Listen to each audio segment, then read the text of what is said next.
Hello বন্ধুরা, তোমরা সবাই কেমন আছো? নতুন একটা ভিডিওতে তোমাদের সবাইকে স্বাগত।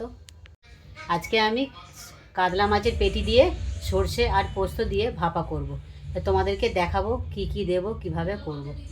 এই যে দেখো, 5 টুকরো পেটির মাছ দিয়েছি, পোস্ত, কাঁচা পাকা লঙ্কা আর সর্ষে।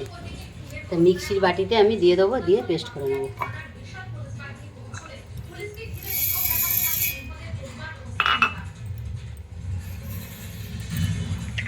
মিক্সিতে আমি পেস্ট করে নেবো।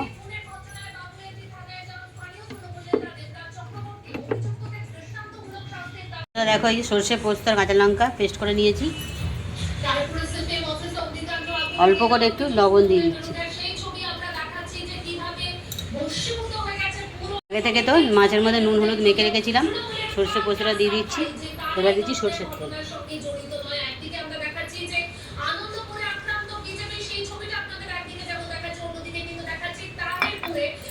ভালো করে মেখে নিয়েছি ভালো করে।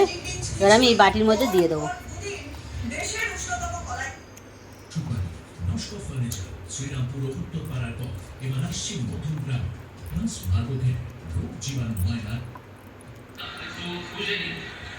বাটিতে ভরে নিয়েছি।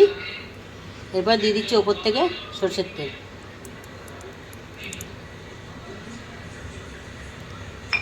তারপরে দিয়ে দিচ্ছি কাঁচা লঙ্কা।